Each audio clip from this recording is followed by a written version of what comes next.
নমস্কার, আমি এসডিএমও সাবরুম। গত 2 সপ্তাহ ধরে আমাদের এক্স-রে মেশিন নষ্ট হয়ে পড়ে আছে। অনেক জায়গার থেকেই ভিতর জায়গায় থেকেই অনেক পেশেন্ট আছে, ঘুরে যাচ্ছে। আমি বুঝতে পারি আমরা তাদের কষ্ট, কিন্তু মেশিন ঠিক করার আমরা যথাসম্ভব চেষ্টা করছি। গতকালেই ইঞ্জিনিয়ার, মেডিসিটির ইঞ্জিনিয়ার এসে জানিয়ে গেল যে মেশিন ঠিক করা যাচ্ছে না।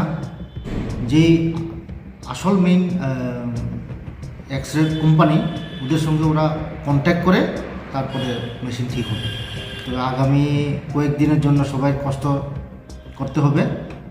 এর জন্য আমি সবার কাছে ক্ষমা প্রার্থী। তো এছাড়া সাবরুম মহকুমাতে আর কোথাও কি ব্যবস্থা রয়েছে? মনুবাজার রুরাল হসপিটাল আছে এক্স-রে।